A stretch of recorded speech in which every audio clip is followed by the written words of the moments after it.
El coronavirus vuelve a desplomar a las bolsas de valores en Estados Unidos. Muy buenos días, les saluda Gabriela Frías con esta actualización de una noticia que estamos siguiendo, el desarrollo de la confianza de los inversionistas en Estados Unidos en relación con la contención del brote del coronavirus. Vamos a ver cómo están a esta hora los principales índices bursátiles, los índices de referencia que siguen fondos de pensiones y que representan, por supuesto, las pensiones de millones de personas. Estamos viendo una caída de más de 800 unidades. Este es un día en el que el promedio industrial Dow Jones, que agrupa a 30 acciones, tiene su peor semana desde la crisis financiera. Hablamos desde hace una década.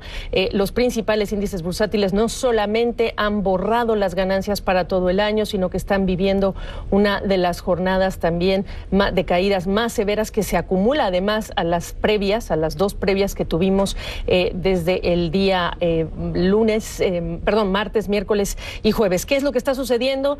Pues que en Estados Unidos, la tarde de ayer, el presidente Donald Trump buscó calmar los ánimos, dar garantías de que se estaba abordando el tema en Estados Unidos y que se tenía bajo control el tema de la contención del coronavirus. Y al tiempo que él hablaba en una conferencia de prensa, a ese mismo momento se estaba conociendo de un nuevo caso, el primero en California, pero un caso en Estados Unidos cuyo origen no se ha identificado. Y esa noticia ha sido más que suficiente para volver a enervar a los inversionistas, pero también se han acumulado importantes correcciones a la baja de analistas de lo que esperan de ganancias de las empresas, de lo que se espera para la economía estadounidense y la economía global. Voy con José Luis de Haro allá a Nueva York para que nos agregue. José Luis, ¿cómo estás?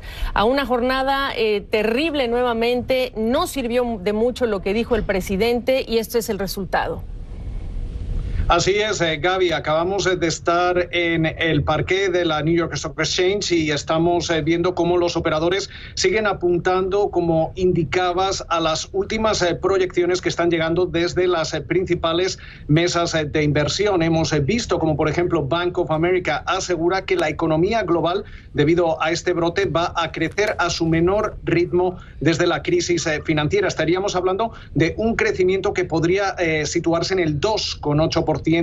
Como comentábamos, sería la primera vez que la economía global crecería por debajo de un 3%. Mientras tanto, tenemos que recordar que el FMI ya borraba cerca de una décima en lo que se refiere a sus previsiones ante el brote que se está desarrollando, pero sobre todo también lo que ha lastrado a las acciones son esas perspectivas procedentes de Goldman Sachs, que aseguraba que en estos momentos el Standard & Poor's 500, el beneficio por acción del Standard & Poor's 500 no va a crecer en 2020, quedaría en el entorno de los $165, y esto también ha generado cierto pánico entre las empresas. David Kostin, que es su estratega jefe, asegura que podríamos ver como el Standard & Poor's 500 todavía cae hasta los 2.900 puntos antes de comentar ese repunte, pero también muy atentos, Gaby, a los sondeos que ha realizado la Cámara de Comercio americana en China. Ha entrevistado a cerca de 150 compañías estadounidenses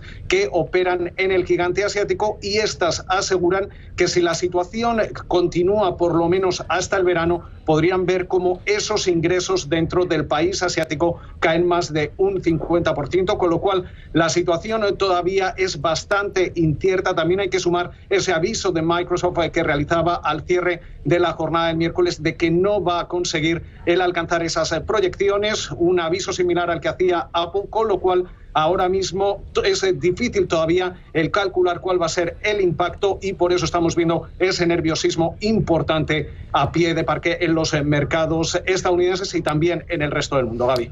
Importante recordar de dónde veníamos. Hablábamos de los casos en China, de las medidas de contención, del impacto que ya se sentía en la cadena de suministro, en los insumos que reciben compañías y países desde China.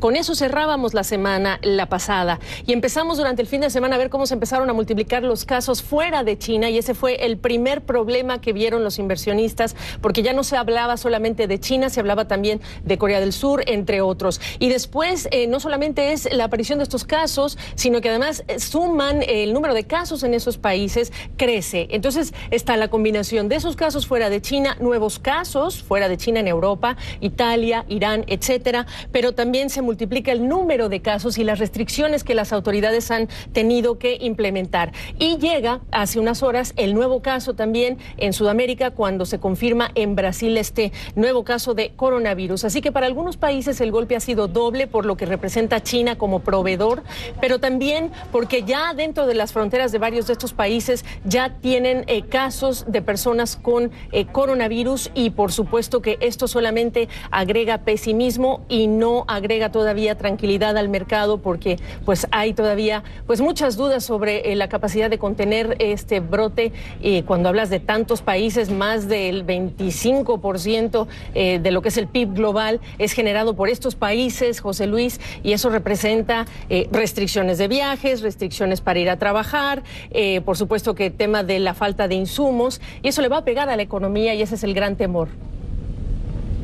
Así es, y de hecho, Gaby, has mencionado cómo esos casos han comenzado a incrementarse, no solo en China, bueno, en China donde parece que están más contenidos, pero sobre todo en las economías aledañas, sobre todo en Corea del Sur, que es también otro país importante dentro de las cadenas de suministro, y también en Japón, en donde además ya hemos visto advertencias por parte, por ejemplo, de fabricantes de automóviles como Toyota, que aseguraba que va a haber disrupciones en un momento en el que además Moody's avisaba esta semana que toda esta situación va a hacer que las ventas globales de coches caigan mucho más de lo previsto en 2020. Estamos hablando de una caída de 2,5%. En el caso de Japón hay que recordar cómo ya entraba en contracción en el último trimestre, precisamente por la imposición de ese impuesto al consumo. Y mientras tanto, si miramos a Europa, es importante destacar cómo el golpe del coronavirus en Italia va a llevar a la economía italiana hacia una recesión, en un momento en el que